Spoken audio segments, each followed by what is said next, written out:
Welcome back to Winners and Losers, the show that looks the highs and the lows from around world football. This weekend, the vocal cords are on form today. Hamster, who else was on form at the Etihad? Oh, that was really something, mate. Thank you. Positive Monday vibes. Yes, Stoke were thumped 7-2 by Pep Guardiola's free-flowing Manchester City. And this was a Stoke side who actually gained a very credible draw against Manchester United earlier in the season, lest we forget. True promoting you, Don. But with goals from Jesus, Sterling, David Silva, Fernandinho, what a rocket that was, Sane and Bernardo Silva, meant it was an emphatic victory for the home side. Stoke's goals as well. They made it 3-2 temporarily, yes, didn't they? But they didn't deserve to be in this game at all whatsoever throughout. Their goals came through a Kyle Walker OG and a Mame Biram Div deflected shot. They actually only had one shot on target the entire game, so fortunate to get 2 goals. Sterling and KDB both on fire, both got 2 assists. KDB's for Sane as well. Master. It was like he just turned his foot into a pitching wedge. Incredible. Just knocked it onto the green, just slowed up before Sane put it away. Gave me goosebumps. But yeah, the Belgian is now on 5 assists for the season already. Sterling had a very productive game as well. 2 assists, 3 key passes, that's a match high, and 3 shots as well, meaning he was involved in more shots than the whole Stoke team. That's what we like to see. We like to see him in form. It bodes well for the England side moving forward. In fact, 8 out of 10 City's outfield players scored or assisted in this game, meaning that only Stones and Otamendi didn't contribute. It's goals galore at the Etihad, isn't it, mate? It is. I mean, Manchester City have now scored 5 or more goals in each of their last 3 Premier League home games. Liverpool have been whacked, Palace have been whopped, Stoke have been whipped.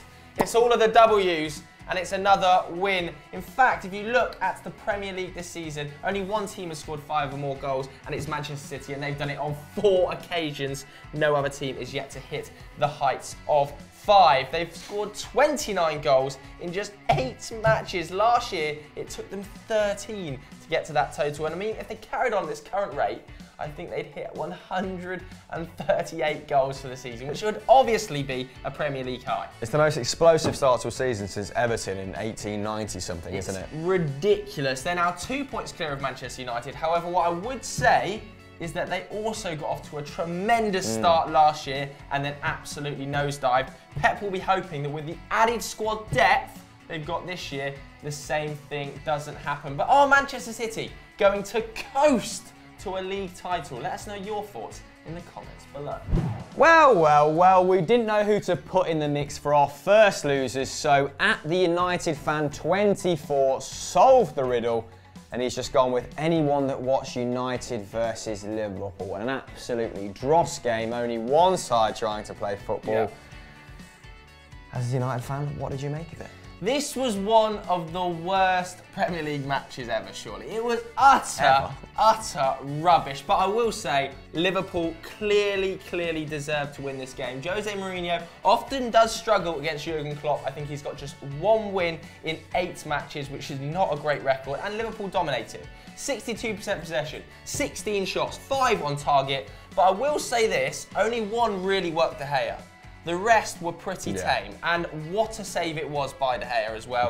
Incredible. Continuing to prove that he is the best goalkeeper in the world, and the arguments against it are utterly futile. Mo Salah, I thought, was really impressive. Not the best final product, but he really caused Man United some problems. 7 take-ons, 70% dribble success, 4 shots, 2 chances created, 97% pass accuracy. A great day for the Egyptian, obviously putting his country through earlier in the week to the World Cup.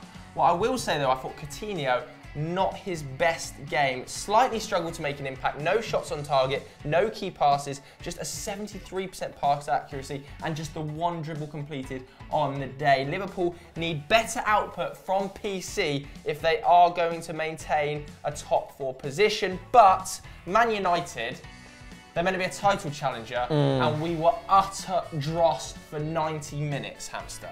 Yeah, I was a little bit surprised to see Coutinho come off actually because of the damage he can cause from set pieces. He must be still trying to regain full fitness. Who knows? But as ineffective as he was going forward, Manchester United were even worse and offered absolutely nothing. Romelu Lukaku, after 68 minutes, had touched the ball less times than Simon Mignolet in goal for Liverpool. That's 18 to 17 for those who like to be specific. Now, United had one shot on target and expected goals actually had it at 2-0 to Liverpool. I thought they were extremely unfortunate. Obviously, that miraculous save from Dave Saves helped Manchester United's cause, but Mo Salah, as you intimated, extremely poor in front of goal. He took one off Coutinho's boot in the early stages of the game, didn't he? Wrapping it round the outside of the post with his left foot eventually, but my oh my, what a player he would be if he could actually shoot. Yeah, maybe he's just finding his form, but De Gea is unbeatable in those situations when he goes with his feet. Yeah, that save from Matip, I think he'll struggle to top that all season. Now, David De Gea has only conceded 2 goals from the last 22 shots he's faced. That's a 92% save success rate. Absolutely ridiculous. And Manchester United, despite the lack of football on show, have actually equalled their best ever PL points tally after 8 games on 20. So things coming up Millhouse for Mourinho in this game, despite the fact he thoroughly deserved to lose. Yes. And, you know, anyone who pushes this as a Mourinho masterclass and another decent point away from home or gaining points by playing ugly football as a sign of a champion is an idiot. Goodbye until the next section. Our next winners are a bit of a surprise package. It's the Hornets, Hamster. Stinging neck. Yes, they came from 1-0 down to beat Arsenal 2-1 at Vicarage Road. And Marco the Miracle Silva is working his magic yet again, isn't he? Now that is 4 wins, 3 draws and 1 loss thus far this season. That's Europa League form, baby. Form. Now, can he do a better job at Watford than he did at Estoril? He took them from 10th in the 2nd division to 5th in the top division in just 2 seasons. Watford in Europe. Imagine. Absolute scenes given the fact they only just staved off relegation last season, didn't they? Now, this is Watford's best ever start to a top flight season after 8 games, and they actually leapfrog Arsenal into 4th with 15 points. So impressive. Now, they've also scored, don't know when to call it quits, do they, Watford? No. Sign of a, determined side.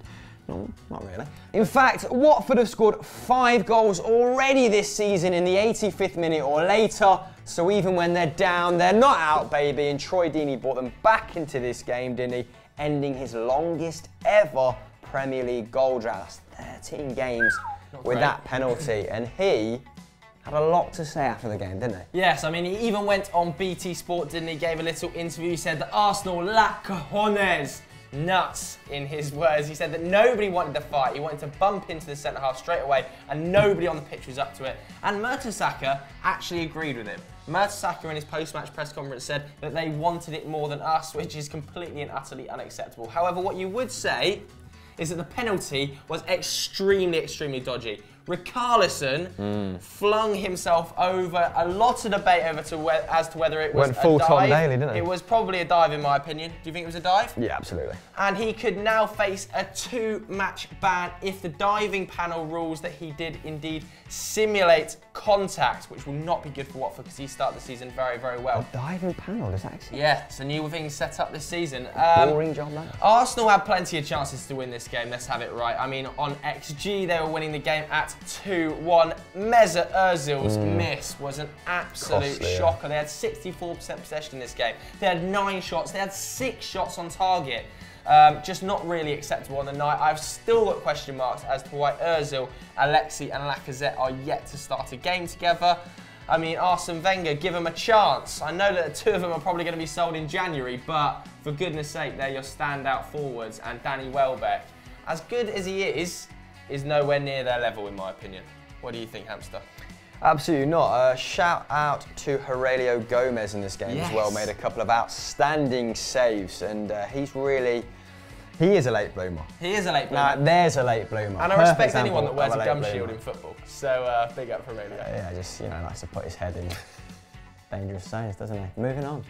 Our next losers come from Adam Leahy, and predictably he's put Chelsea in there after their shock loss to Palace. And what I will say, Josephine, is they thoroughly deserve this place. Yes. Not only owing to the performance, but their official Twitter account before the game put out a video detailing Palace's miserable start to the season. Now that is tempting fate. Whoever did that should be gone this morning. What are they thinking? Obviously, they lost 2-1 to the Eagles. So good. And now, this is only the 6th time a team at the bottom of the table has beaten the reigning champions. That's how much of a shock this was. Obviously, well documented that Palace have lost their first 7 games without scoring a single goal. 4 under the ball and 3 under Roy Hodgson. And unsurprisingly, Chelsea dominated possession, 57%. But when you actually look at the shots and the chances created, it was very, very similar. Chelsea 15, Palace 14, and both sides had 5 shots on target apiece. Look, Palace's win doesn't take them off the bottom of the table, but what it does do to Chelsea, it puts them 5th, and it puts them 9 points off Man City. This could well be title over. It's going to be a long, long way to claw back 9 points. I know it's early doors, but not good, especially with Victor Moses coming off with a hamstring injury, Kante injured, Morata injured. Chelsea looked seriously pedestrian. One man who didn't, though, is Wilf Zaha. Yes, he was, and this is a player that the board didn't have at his disposal, as well as Mamadou Sakho, who was very good in this game also, despite that back heel in his own box. Yes. What was he thinking? And prior to this, Roy Hodgson was actually set to emulate the board's record of 0-4. So it just shows you the fine margins in football, doesn't it? But Zaha helping his new manager out, having 3 shots on the day, 2 of which were on target, getting the winner just before half-time as well with that lovely, driven finish. Now, Roy Hodgson has now become the 2nd manager to beat Chelsea with 4 different clubs. Oh boy! So he doesn't mind playing against the Blues, does he? Having beaten them with Blackburn, Palace, Liverpool and West Brom. The only other manager to do it, Joseph, Sam Allardyce. Big Sam! And them two share quite the modern history, don't they? And Palace's 11th minute goal from Johan Cabaye, or was it an own goal, is extremely scrappy. Either which way, wasn't it? It was their first in 640 minutes of football, which is nearly 11 hours. You could get a flight from London to Bangkok in that time. Get yourself a nice... Wasn't going to say it, but there we go. That is the 2nd longest wait in Football League history after only Halifax Town in 1970 to 1971. A bit of trivia I'm sure you'll all enjoy. Now, Chelsea have now lost consecutive games for only the 2nd time under Antonio Conte, and I think they've made an identical start now after 8 games to that of last season. And he nearly got sacked last season. Abramovich wanted him gone. Exactly. But Chelsea now welcome Roma to the Bridge on Wednesday, and Palace travel to Newcastle with, you know, what might be a newly instilled confidence. Not the worst team to play after beating Chelsea 2-1, is it? Do you think they'll avoid the drop? Danny Murphy said there's no way they're going down. Danny Murphy's cropped up a lot in this winners and losers, doesn't he? But let us know your thoughts in the comments. Our next winners come from Italy. Come on, the little donkeys. It's Napoli, hamster. This one comes from Taylor Thorne, 97, and he's picked Napoli because they've been unstoppable so far in Serie A, maintaining their 100% win record with an away victory at Roma, which is no mean feat. They're absolutely flying. They've won their last 13 consecutive league games, scoring 43 and only conceding 9 during this period. Mamma mia. And as I said on Sunday Vibes, if Dries Mertens isn't there to score the goals, then your man Lorenzo Insigne is. He scored his 3rd of the season and 100th for the club to put Napoli 5 points clear of Inter, that's Inter and Juve put together. Inter, Juve and Lazio. Obviously results favouring them this weekend as well, with Juve losing to Lazio. Yes, their front 3 are quite frankly ridiculous. They had 16 attempts on goal in this game, and Mertens and Insigne were responsible for 12 of them. Stinky stats. And they've got Milic to come back after his horrible injury, so more firepower in the ranks, but on the sidelines. Insigne also led the way in dribbles on the night, making 6, double that of the nearest Roma player. And it's not just firepower. They have a rock solid base in which they build from as well. They look very sturdy on the night, making 24 tackles as a defensive unit. They were like ants crawling all over them. With right back Sarge making 5 tackles on the night, so props to him at the other end of the field. 8 wins in 8 games for the Portnopi, and they're looking like real contenders, which they haven't since 1990 when Maradona graced the south of Italy. And what a tie we've got coming up. Oh, it's going to be brilliant. Manchester City at the Etihad against Napoli in the Champions League. You couldn't ask for 2 better teams right now to be playing against each other. Talk about form. Even Guardiola has said that Sarri is one of the best coaches in the world and he admires him the most.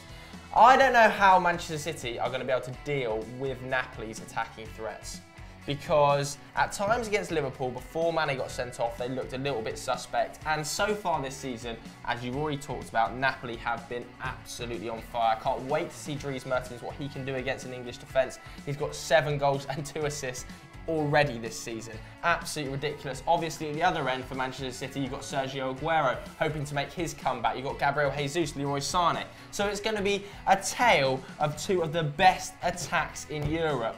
The one area that I think Manchester City can win this game is KDB. KDB for me right now, I put a poll out on Twitter over the weekend. I think he's the best central midfielder in world football. Right now on form. And how do Napoli stop him? I'm not too sure. If you know how Napoli can stop Kevin De Bruyne, please do let us and Maurizio Sarri know in the comments below.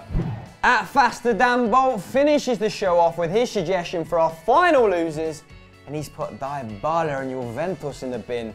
Pourquoi? Oh, Paolo, what have you done here, mate? You've missed the 98th minute penalty to equalise against Lazio at home, and Juventus lost 2-1. That's actually their first home defeat in over 2 years. And they got a great record against Lazio as well. They've won the last 5 head-to-head matches, and unsurprisingly, they dominated the game. 60% possession, 18 shots, and 6 on target, almost double that of Lazio. And despite being the second highest goal scorer in the league, Paulo Dybala not great at penalties. It's a bit of a mess, and Allegri is not a happy bunny hamster. Well, it helps when Lazio have the most in-form striker of 2017, doesn't it? In Ciro Immobile.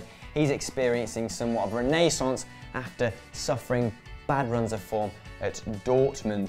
Allegri was very critical of Juventus after the game. He said they lacked concentration, and they said that the loss is a warning sign for the rest of the season. So he's really turned up the pressure already. Turn the heat up to 280 on that fan-assisted oven. A little tap of the old panic button. But a lot of credit to Inzaghi's men. Lazio came back fighting after going behind in the first half, and they actually ended Juve's record, which you were intimating at earlier, which ran to a 57-game unbeaten streak at home. Now this moves Lazio to 3rd level on points with Juve and Inter, but above the champions on goal difference. Now, can they break the hegemony of the top 4 in Serie A to finish in this year's Champions League spaces? Let me know on Twitter. Oh, he's done it. Mixed it up.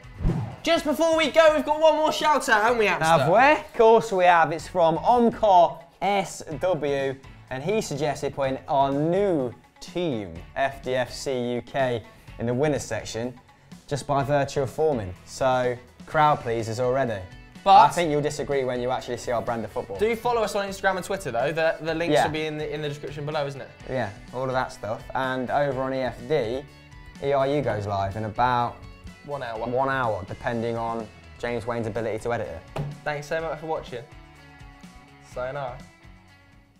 Prize package, it's the Hornets, Hamster. Sting. Ow! Yeah. Do that again, do that. Only adding to your point that he's possibly the best. That's a real fire alarm.